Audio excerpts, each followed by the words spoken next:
ሰላም ፋሚሊያ እንዴት ናችሁ? በያላችሁበት ሰላማችሁ በዝት ይበልልኝ ፋሚሊ።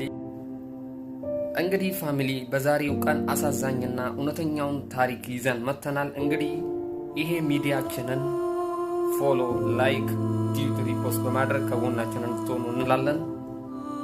አሁን ወደ ፕሮግራሙ። አሳዛኝ የሚስተር አብዲ ሂስትሪ። አንድ አብዲ የሚባል ልጅ ነበረ። ይህ አብዲ የሚባለው ልጅ እየሰራ በፊት ኮንትሮባንድም ይሸልቀል ነበረ። እየሰራ ለጊዜው ትንሽ ብር ይኖረዋል። በዛን ጊዜ አሁን ዝም ብዬ ቸከሶቹን ከማራውት ዝም ብዬ የማይሆነውን ቸከስ ስር በመሄድ ጊዜን አላባክንም ብሎ ያገባል ማለት ነው። አንድ ጥሩ ነች፣ የጥሩ ፋሚሊ ልጅ ነች ብሎ ያገባል ማለት ነው። እልል ባለ ሰርግ አግብ የጣፈጠ የሰመረ ሕይወት አብሮ እየነዱ በዛው እየገፉ ነገር ግን ኑሮ እነሱን ልከብ።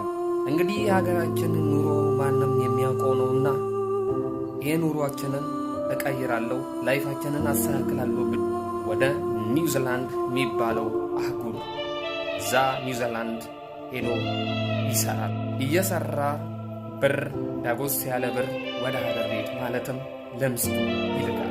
እሱ ከሀገር ቤት ሲወጣ ምስቱ እርጉዝ ነበረች። ነገር ግን እኔ ምስቴ እርጉዝ ነች፣ ልጄ ደግሞ የኔን ላይፍ አይነት ኑሮ መኖር የለበትምና የተንደላደለ ኑሮ አኖሯለሁ በማለት ብር ይልካል ዳጎስ ያለ። ኢቨን ለራሱ ምንም አምስት ሳንቲም ሳያስቀር ያገኘውን እንዳለ ይልክ።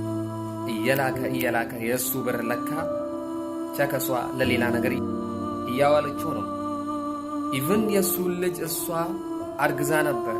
እሱ ከሄደ በኋላ ያን ልጅ ታስወጣና ሌላ እሾማ ይኖራታል። በዚህ እሾማ ደግሞ ታረግዛለች። አርግዛ ሁልጊዜ በቃ ባሏን ሆዷን ምናምኑ ላይ ያሳየች የእውነተኛ ባሏን ማለት ነው ኒውዚላንድ ያለውን እንደዚህ አሁን ይህን ወር ደርሻለሁ ምናምን ያስፈልገኛል እያለች ዳጎስ ያለ ብር ታስልከውና ይህንን ብር ትወስድና ለዚህ ለውሽሟ ትሰጣል። እቺ አስቀያሚና እቺ ልብ ደልዳላ የሆነችዋ ሚስት ይሄ ውሽሟን ሁልጊዜ ታበሏለች። ከዛ ለ2 ዓመት እንደዚህ ቀጠል። ልጅም ወለደች። ልጅ ስትወልድ ሁላ ልጁ ያው ያንተ ነው ግን እኮ እኔን አይመስልም ይላል ሚስተር አብዲ።